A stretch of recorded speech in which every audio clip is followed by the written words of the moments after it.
It wraps up the two-day visit of our good friend of the Philippines, Secretary Lloyd Austin III.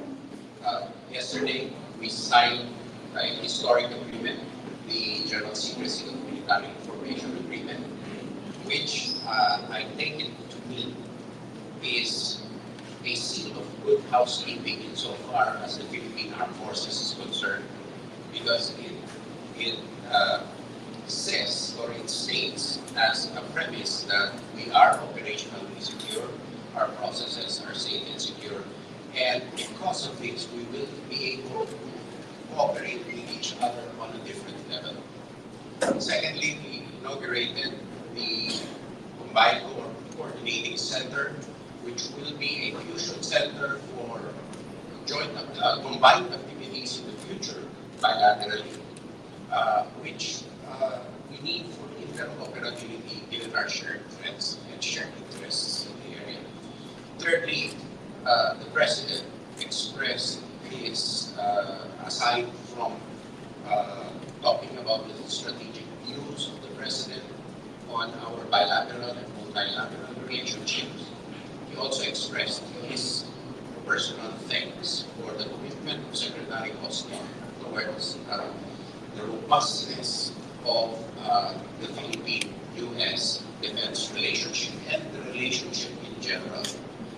Lastly, we are here today where Secretary Austin personally wanted to pay a personal visit to Palawan, where Admiral Torres discussed with him the operating environment. He was also able to witness the specific bilateral activities that both our forces are conducting, and we discussed a bit of a way forward. And lastly, we wish him a good trip to Laos, where we will see each other again.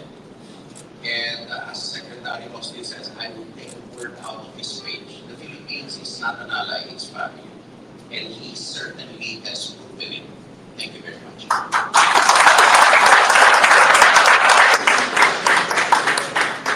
Well, Secretary Theodore, it's great to be here with you. We remain humbled by your hospitality. Once again, our thoughts are with all Filipinos affected by the recent typhoon and tropical storms. The United States stands with you to respond to this new world. I've authorized U.S. troops to provide direct support to help the Philippine Armed Forces provide life-saving aid to the Filipino people. And we will continue to support your country as an ally and as a friend. Today, my plane landed here in Palawan at Antonio Batista Air Base, one of 9 enhanced defense cooperation agreement sites in the Philippines. These IDFA sites have been critical to delivering aid during disaster relief operations. And you know, I'm very proud of the fact that our forces can work hand in glove to respond to these disasters together. In addition to humanitarian aid, I'm encouraged by the bold steps that we're taking together to make our alliance even stronger. Yesterday, in Manila, we broke ground on a new coordination center at Camp Aguinaldo. This center will sharpen our operational coordination and strengthen our ability to respond rapidly to crisis. Yesterday, we signed the important new information sharing agreement known as SOMIA after 2 years of negotiations. And that will further strengthen our overall military partnership. And so our cooperation continues to grow. That means deepen information sharing, combined maritime activities, joint training, and capacity building. And we can do even more in the future. I just watched the Philippine Navy demonstrate the capabilities of a T-12 unmanned surface vessel. The T-12 is one of several unmanned capabilities funded and delivered this year through U.S. security assistance. We expect to see many more platforms like this delivered with $500 million in foreign military financing that I announced during my visit to help ensure that the Philippines has the capabilities that it needs to defend its rights and its sovereignty throughout its exclusive economic zone. America is profoundly committed to the defense of the Philippines. Our commitment to the Mutual Defense Treaty is ironclad. And let me say again that the Mutual Defense Treaty applies to armed attacks on either of our armed forces, aircraft, or public vessels, including our Coast Guards, anywhere in the South China Sea.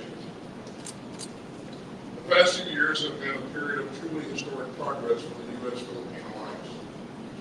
Glad to be here with you again, so thanks again for tremendous cooperation, and I'll be glad to take some of your questions. Thank you very much. Our first question goes to Mr. Secretary, thank you very much for doing this. We have heard that in recent months, China has been more aggressive in the South China Sea. Can you tell us what's happened and what the response has been from the U.S. and the Philippine side? Well, it's the same story over and over again. They have been more aggressive in denying us access to our exclusive economic zone in the West Philippine Sea.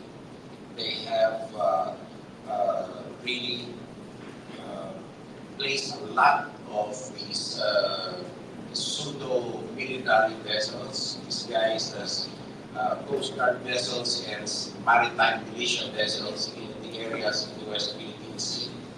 They have been very aggressive in their information operations against the Philippines. So much so that yesterday, even the General Secrecy of Military Information Agreement, they have a comment about it. If you were paranoid, you wouldn't comment about it, so far as I'm concerned, because it is something bilateral, the United States and the Philippines. So all of these actions, to me, prove the existence of some motive which is brought about by a closed political system. A political system where the external controls the internal political environment. Then again, insofar as the Philippines is concerned in partnership with the United States, our main theme of cooperation here, aside from being treaty allies, stands for upholding of international law and the fundamental and the values of freedom and democracy. Thank you. I absolutely agree with the Secretary. The behavior of the PRC has been concerning. You've heard me say that a number of times. They've used dangerous and escalatory measures to enforce their expansive South China Sea maritime claims. When it comes to what we will do, I won't speculate or think about any hypotheticals when it comes to our mutual defense treaty. But we have emphasized, and you heard me just emphasize it a couple of minutes ago, that we remain committed to the treaty. We stand with the Philippines, and we condemn dangerous actions by the PRC against lawful Philippine operations in the South China Sea. Again, this is concerning behavior, and we made this point to our Chinese counterparts a number of times in a number of forums. So, again, we'll continue to work with our allies and make sure that we're doing the right thing to promote a secure and open Indo-Pacific. It's really important to everyone in this region. Thank you. Next question will be from Mr. Romeo Luzares. Thank you. So what we can expect with the upcoming changes in the U.S. administration after Donald Trump's win in the recent elections with regards to the issue of the West Philippine Sea, and what do we expect with the signing of the GSOMIA with regards to the tension of the West Philippine Sea, and do we expect more maritime cooperative activity and similar exercises in the future?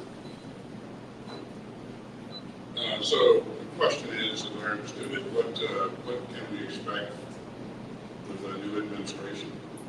Well, I won't speculate on what policies that the administration may put into play. What I can tell you, though, is that I'm really proud of the work that we've done together with our counterparts, our allies, our friends, our family here in the Philippines. If I look back on how far we've come in terms of strengthening this relationship in the last 4 years, it really is phenomenal. And again, we're going to continue to work with Bill on what we've done thus far. I think it's in the best of both of our nations' interests to continue to do so. And as Timo said a couple minutes ago, I say it often, we consider you to be more than just allies. We're family. I cannot imagine a day when the United States of America and the Philippines are closely aligned. Thank you. Our next question will go to Randy Vincent. Secretary Austin, Secretary Theodora, thanks for the opportunity. We've heard that cyber and asymmetric capabilities will be among the first delivered by the U.S. to the Philippines under the new $500 billion FMF agreement. But can you provide examples of what exactly will be delivered first? When will they be delivered, and why those capabilities? Well, we're still working. Certainly, Secretary has identified what his priorities are, and we will work with them to fulfill those priorities. But we want to make sure that we're doing everything that we can to help him increase his domain awareness, his ability to protect his sovereign territory and his interests. And cyber plays a critical role in that respect. And you saw evidence of that earlier today. When the T-12 was on display out there. T-12, as you know, was a fundamental part of that is the ability to command and control that using cyber capabilities. We have to protect those capabilities. We have to ensure that also that as we acquire more of these systems, that our supply chains are protected, and that we meet the demand as conditions change and things evolve. We stand ready to help our allies in any way possible, and we're working together to do some of that. We've done that over the last several years. We'll continue to do that. And as Secretary identifies what his needs are going forward, certainly stand ready to help. I totally agree with the statement of Secretary Austin. On the national government of the Philippines front, also convergence measures are being developed in order to protect our critical infrastructure, our domestic supply chains, and our telecommunication systems from vulnerabilities that we may be exposed to now and in the future. Outside our collaboration, there are efforts within the armed forces and other agencies in order to develop appropriate measures to reduce vulnerabilities and to mitigate whatever may happen in the cyberspace.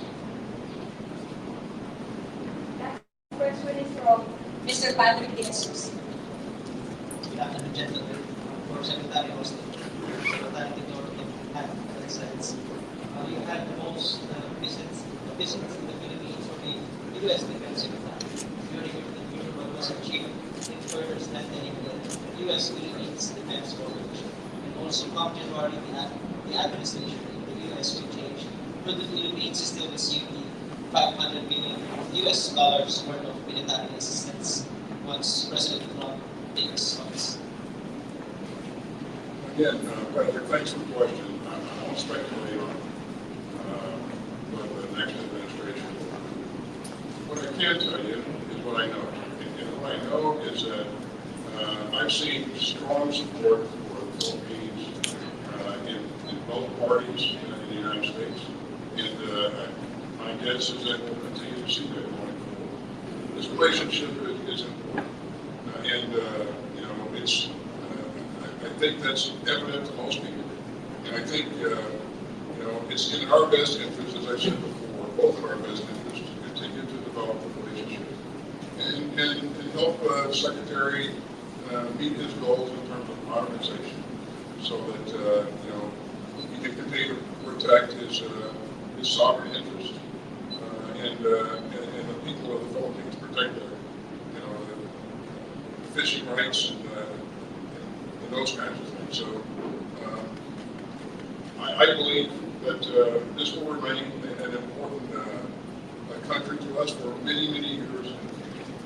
And the strength of our alliance, I think, will transcend changes of administration going forward.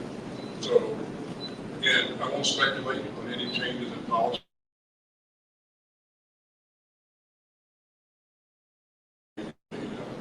Bring on board. What I will tell you is this is an important country, not only to me, but the people in both parties, like in the United States. It will be perhaps entirely inappropriate for me to speculate as to the policy of administration, particularly if it's a foreign country. Suffice it to state that our alliance is based on institutional grounds. We have built institutions, particularly faster in the last 2 years, with a view towards a robust and ongoing and an enduring alliance. Enduring here is what is the operative word, since our interests converge in this part of the world. And for the Filipinos, I think we naturally, because the United States is our treaty ally, we would like certainty or clarity in our bilateral relations. That's not natural. But we should be looking also at the other side of the coin. Equally, with our anticipating a possible what will happen in the United States next year, we should be calling out what President Xi is thinking about insofar as China is concerned. Because the operative factor, the positive factor which has caused this alliance to be as robust as it is the Chinese overreach and aggression in this part of the world. All right, so that concludes.